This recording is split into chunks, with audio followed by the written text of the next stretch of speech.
Good afternoon and welcome to another edition of the Daily Fix. I bring you this afternoon an interview that I had with an international renowned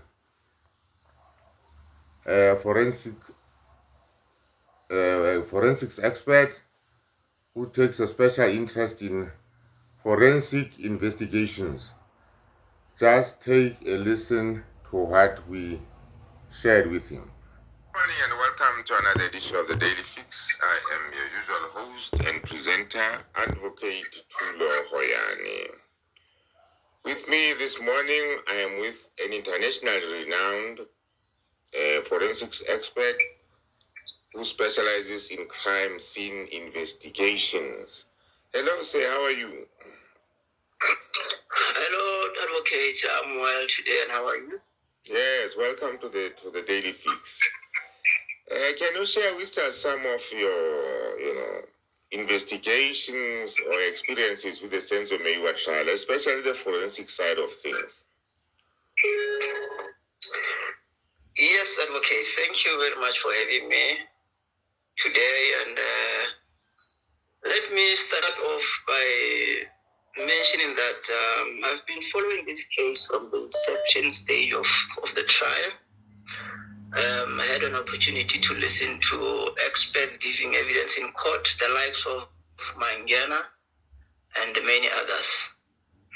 So from the forensics perspective, or from the forensics as far as crime scene investigation is concerned, I would like to talk about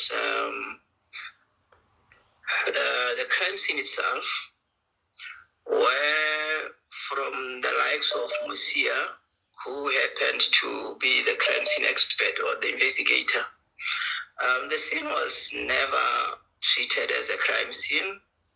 It was not preserved, hence why there was a confusion of what could have really transpired at a later stage.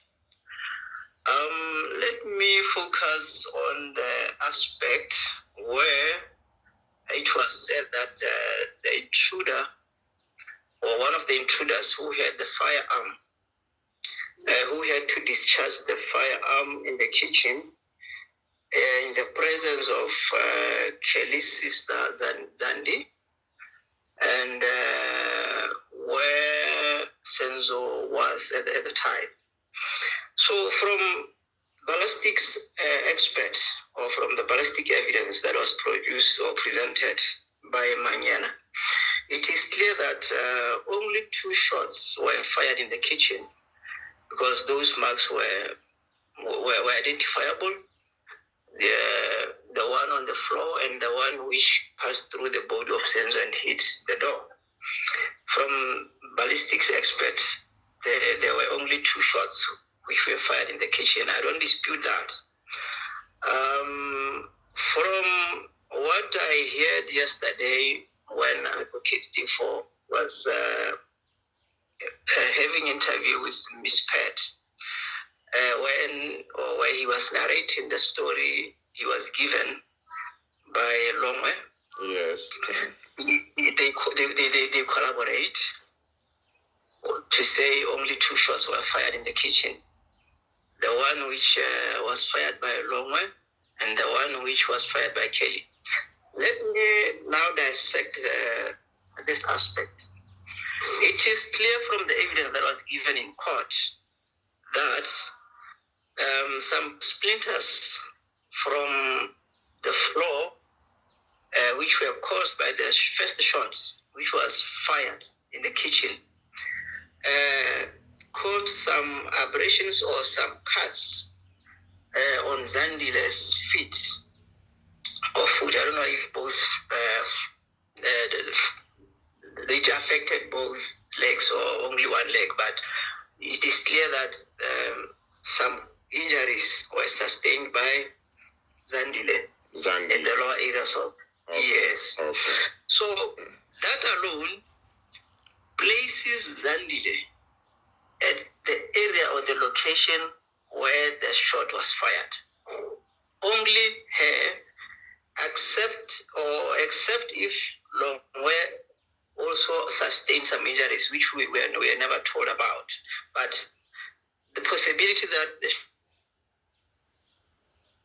present during the time of firing, they are the only two people who were in that area or that location when the fire was shot. We have never heard of any injury sustained by Senzo or any other person. So this alone tells us that it was only Zandile who was present when the firearm was discharged. It was her and the shooter, who now happens to be Longwe from the affidavit that was recorded by Advocate Teffo. So that makes logic. It is logical sense. It makes sense. So under the circumstances, if I may just come in, who can we say was the shooter? In that there were only two people involved there. Who could have been the shooter? Who was the shooter? Then they should tell us that there is another person who made the shot. It was not Zandile when the first shot was fired. There is somebody who was shooting, hence why those splinters had to reach to where Zandile was standing. Okay, continue, please. Yes. So the version that we heard from Advocate Teffo as information that he got from Longwe makes sense.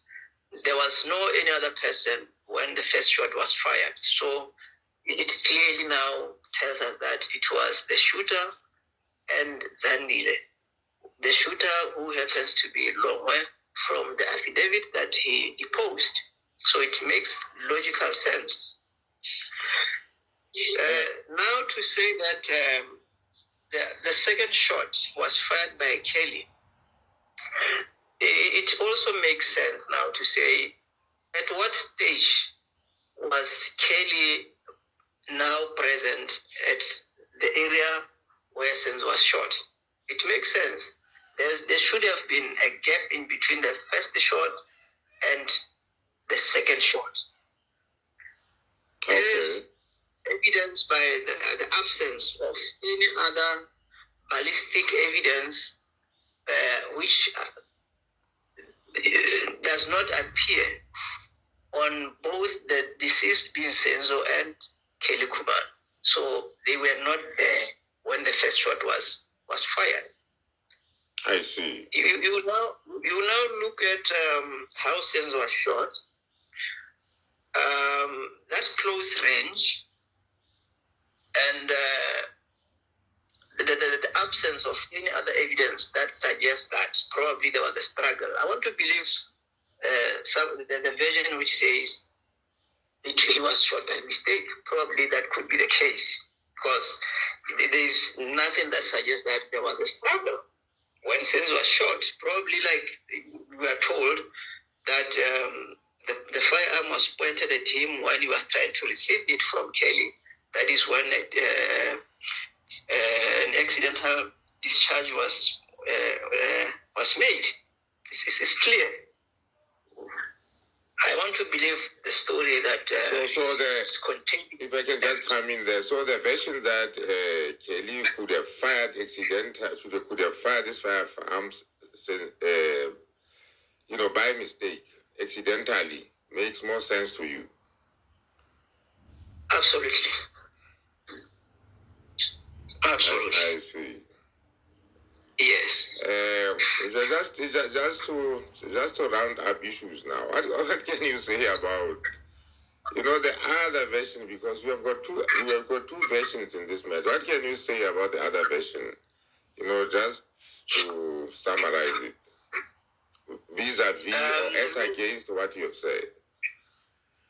The version that there were intruders in the house and they had to shoot and kill the deceased. Yes, that is the version. That is the version that you are seeing unfold in court. That is the version I'm talking about.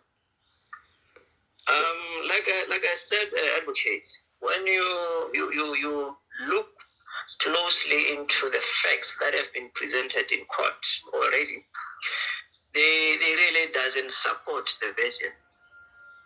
One, from the time when the incident happened and